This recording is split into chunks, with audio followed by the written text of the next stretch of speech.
Hello，大家好，欢迎回到小马的频道。今天这期视频的嘉宾攻击力可以说是拉满了，让很多心中还存着西方中心梦的人彻底破防。这位来自欧洲的嘉宾把矛头对准自家，抛出了极其扎心的暴论。他说，欧洲现在就是井底之蛙，建了一堵墙把自己困住。他说，所谓的中国不搞福利，完全是我们用来掩饰自己失败的借口。他还说，在西方资本是爹，在中国政治才是爷。让我们来听听他是怎么打脸西方的老贵族式傲慢的。还说 Bueno, antes de entrar al detalle de tu viaje, te hago la pregunta clásica y trillada que se hace siempre que alguien habla de China, que es, ¿China es capitalista o socialista comunista? ¿Tú qué le respondes a la gente que hace la clásica pregunta? ¿Cómo describirías China? Yo creo que una de las cosas que hay que empezar a aprender es a salir de los marcos cómodos en los que uno se siente cómodo para ejercer un juicio moral a priorístico ante todo. Es decir, la colocación de una etiqueta que te va a poner un velo a través del cual tú ya prefiguras qué es lo que quieres ver, ¿no? Es decir, China es un país gobernado por un partido comunista. Ellos definen lo que están haciendo como socialismo con características chinas, en la que, para sorpresa, espero que de poca gente, se puede constatar que el socialismo tiene mercado y que el capitalismo planifica. Claro. Es decir, yo creo que en Europa, y esto se ve especialmente grave en ciertas formas de entender el pasado, se identifica el socialismo solo como la Unión Soviética, es decir, como la idea de que el socialismo solamente es la implantación en un país de una revolución en la que todo es propiedad estatal.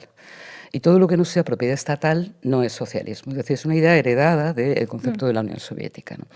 Cuando ha habido distintos experimentos socialistas en el mundo, y no ha tenido por qué ser así, incluso el experimento que intentó Allende era un socialismo democrático, o el experimento que intentan en Chile, ellos no lo llamarían experimento, lo llamarían exploración, ¿no? En un pensamiento muy de marxismo chino, ¿no? Abrirse a exploraciones en las que ellos llegaron en determinado momento a la conclusión de que todo fuera del Estado no funcionaba. Y se abrieron exploraciones diferentes que les ha llevado al lugar donde están. Es decir, la etiqueta a ellos les da bastante igual, la verdad, ¿eh?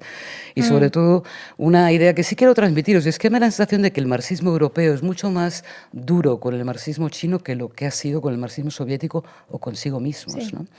Es decir, hay una visión muy lejana de un país absolutamente desconocido, tanto en su historia, en su revolución, que fue espectacular, y de los avances que en el país tienen. Con lo cual, yo no empezaría la conversación sobre China pensando en cómo los califico para ponerme moralmente en un lugar o en otro, ¿no? Yo animaría primero a un conocimiento directo de la realidad china, como de otros países, por otra parte, ¿no? Y a partir de ahí sacar una conclusión, ¿no? Y que, insisto, tiene bastante que ver con cosas muy diferentes a los marcos en los que seguimos pensando parte de la izquierda como si estuviéramos todavía en el siglo XX. Y de eso en parte quería hablarte, ¿no? Una de las grandes diferencias que yo encontré con China, la última vez que voy a China voy a un foro del socialismo, precisamente, que organiza la Academia Marxista de la Academia de Ciencias Sociales de China. Quiere decir que en China, en cada una de las mil universidades públicas, hay una universidad de marxismo. Quiere decir, es un campo de estudio enorme, y organizan este foro del socialismo, ¿no? Y lo que ahí encuentro son dos cosas, ¿no? Lo primero, y lo que te quería contar para empezar un poco a enmarcar la conversación, que tiene que ver con todo lo que quiero que hablemos hoy, tiene que ver con que yo creo que desde Europa tenemos que empezar a salir de algunos marcos anquilosados, e incluso te diría, no sé cómo decirlo, fuera del tiempo, ¿no? Erich Hoffmann suele decir que el siglo XX fue un siglo corto, ¿no? Que empezó en 1914 con la Primera Guerra Mundial y que termina en 1991 con la caída de la Unión Soviética, y que en esos dos periodos de ese siglo corto, que él dice, se producen tanto los grandes consensos como determinadas miradas. Y hace ya mucho de eso, ¿no? Es decir, estamos ya metidos en el siglo XXI, y a mí me da la sensación de que algunos marcos de pensamiento todavía están anclados en ese siglo corto, sin duda alguna en la derecha y en el pensamiento conservador. Pero a mí me gustaría que saliéramos un poco de ahí para poder abrir horizontes y conversaciones diferentes tan imprescindibles, por otra También parte, como una ¿no? crisis de la imaginación política, ¿no? Pensamos como desde las categorías, como tú decías, como muy soviéticas. Y son categorías muy válidas. Lo que yo estoy diciendo solo es que esas categorías no son, primero, muy eurocéntricas,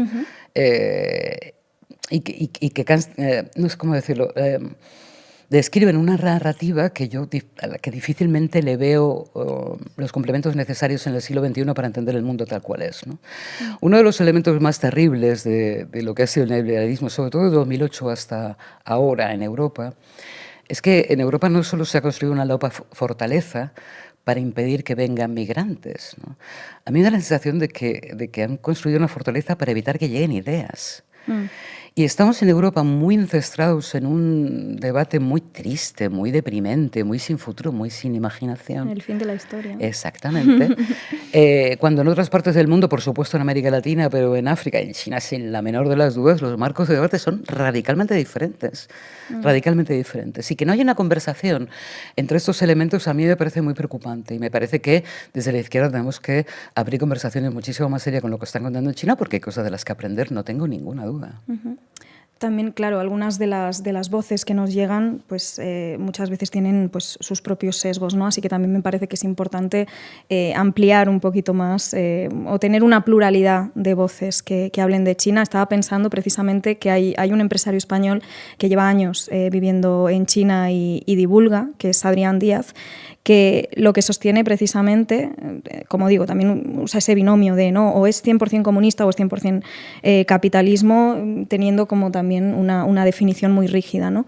Pero básicamente dice, no, es que China es lo contrario al comunismo, eso dice él. Y una cosa que decía el otro día en una entrevista que vi que me chocó mucho, me gustaría como persona que ha estado allí, que quizás lo exploráramos, ¿no? Que decía que de hecho es una sociedad profundamente individualista, lo cual a mí me chocó mucho porque, claro, choca con un poco los marcos mentales que yo tengo de, bueno, Occidente más atomizado y precisamente Oriente, que bueno, también la idea que tenemos de Oriente hay que problematizarla o repensarla un poco, ¿no? Pero en general pienso en China y digo, es una sociedad, creo, más comunitarista, ¿no? Entonces me llamaba la atención y un ejemplo que ponía decía, no, es que tienen una idea de la responsabilidad individual y del honor tal que si hay un indigente en la calle pidiendo limosna, pidiendo caridad, van a empatizar menos con él porque piensan que si te encuentras en esa situación o en esa posición es porque no has aprovechado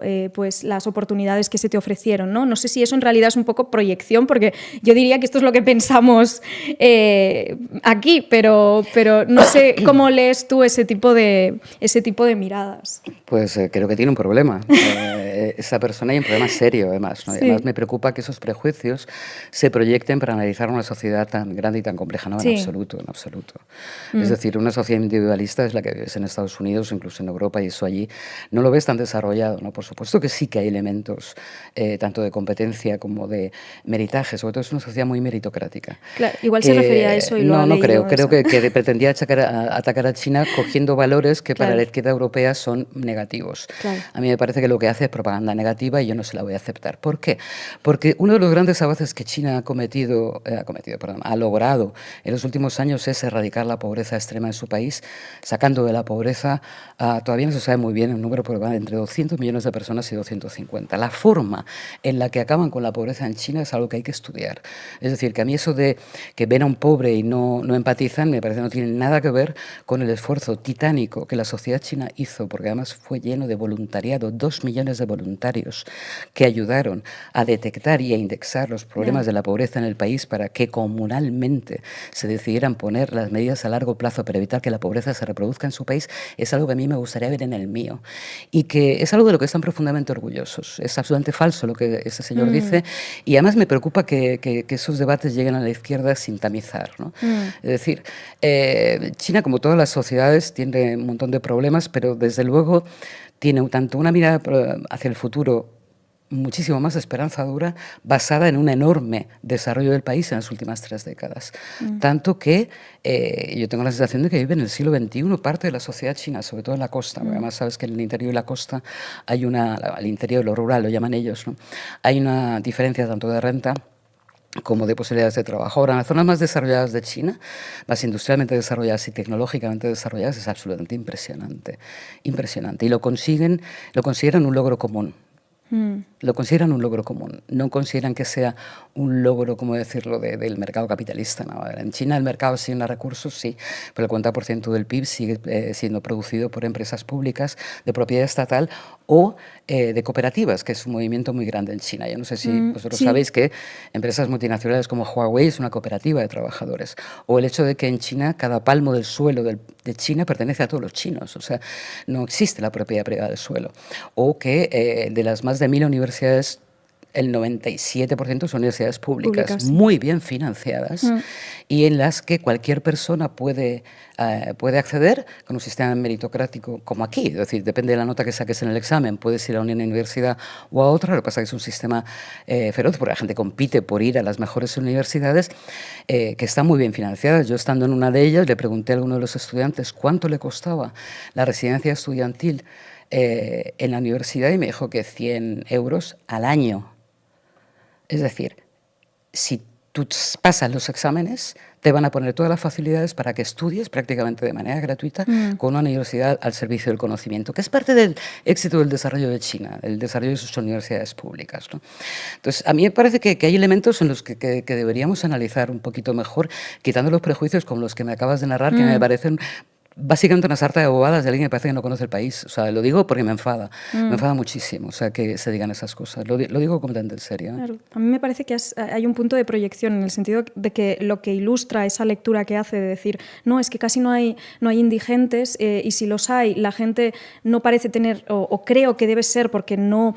la gente no quiere darle limosna. En realidad, yo creo que lo que seguramente denota es precisamente que en Occidente se nos enseña a pensar que ante la pobreza lo que tenemos que hacer es caridad, dar un poquito, ¿no? Y quizás en otros, en China o en otros lugares, ¿no? Se piensa más como desde la base de, ¿vale? ¿Qué hay que hacer para erradicar la pobreza de raíz en vez de tener, en este caso, como, bueno, a un ejército industrial de reserva y ir dando de vez en cuando cuatro limosnas, ¿no? No, te vuelvo a repetir, o sea, en China el mercado asigna recursos, pero no es...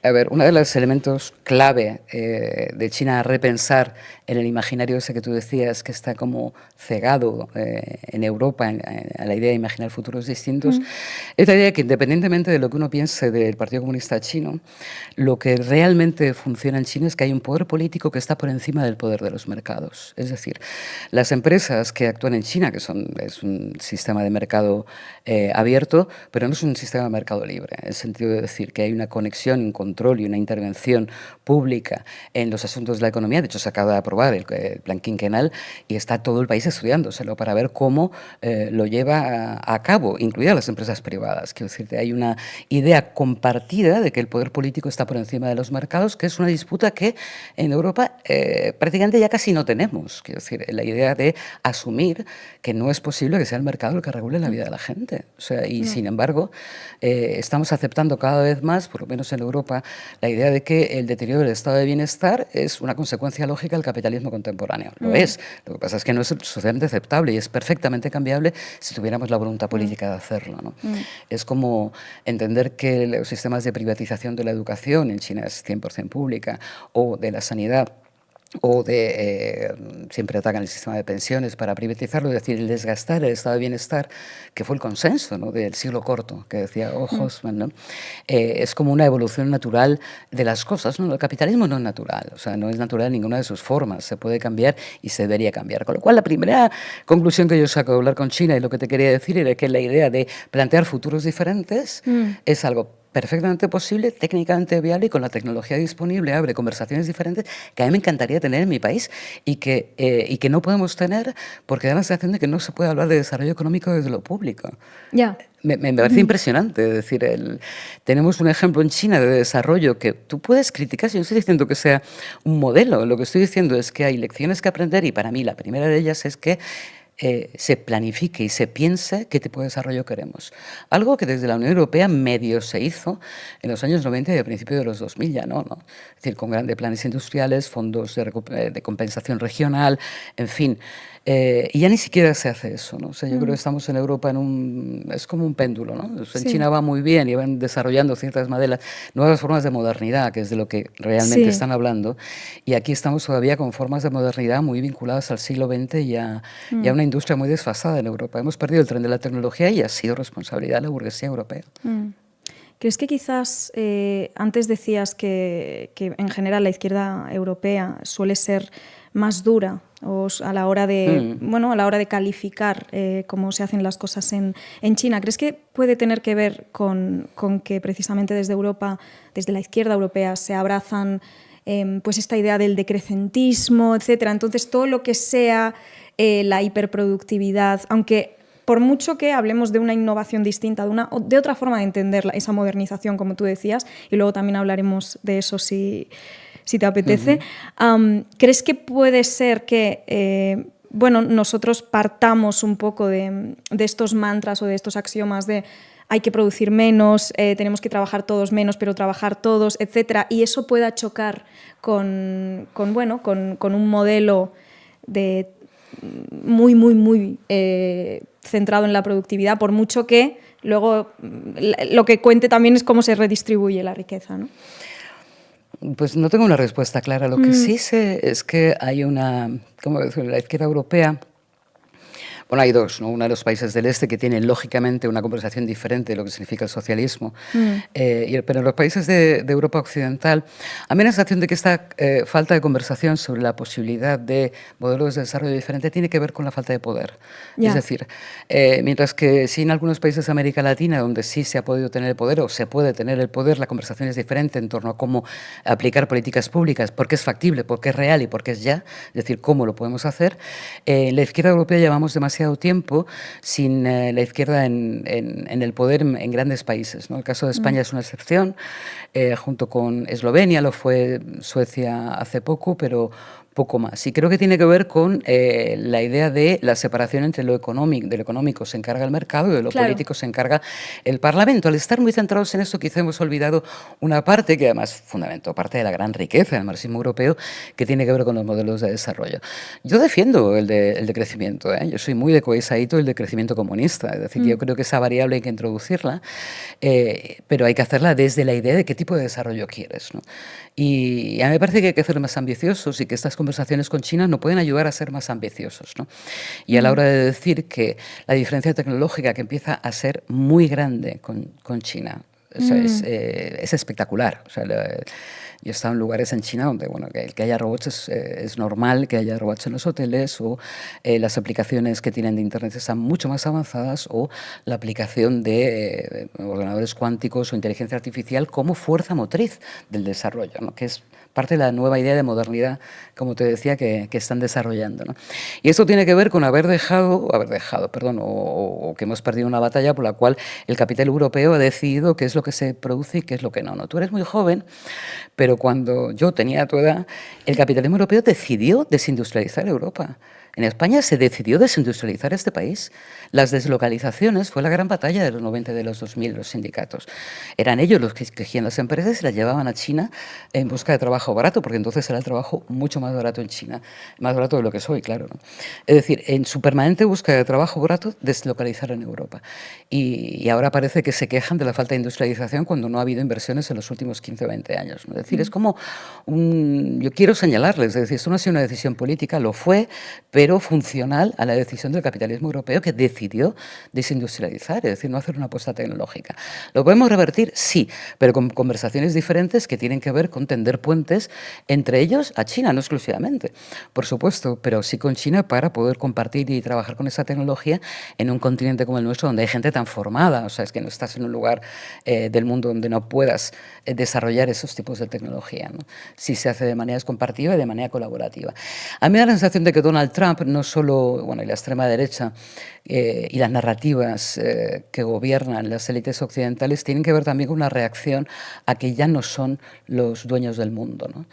Es decir, hay un país, China, que les deconstruye, no les desafía, les deconstruye. Y en esa deconstrucción, la violencia hacia China hace que a Europa no llegue ninguna noticia a China que sea medianamente normal. Hay periódicos en este país que no publican nada de China como principio ideológico. O cuando sale algo es un terremoto o algo que ha pasado mal. Es decir, un país que es un continente que está moldeando al siglo XXI y al sur global y aquí no llega ninguna noticia. ¿A ti no te parece chocante? A mí me parece escandaloso y me parece una pérdida de conocimiento. Y这个嘉宾最让我佩服的，不是他夸了中国什么，而是他敢于承认我们看不懂。正如他所说，中国不是在挑战西方，而是在解构西方。当我们在嘲笑别人不民主的时候，人家在用举国体制恭贺量子计算；当我们在用施舍零钱来定义慈善的时候，人家把扶贫当成了必须要完成的政治军令状。承认别人优秀就这么难吗？这期视频其实就告诉我们一个道理：傲慢才是生存最大的障碍。世界的规则变了，如果你还闭着眼装睡，那等梦醒的时候，可能连车尾灯都看不见了。别忘了把清醒写在评论区里，我们下期见。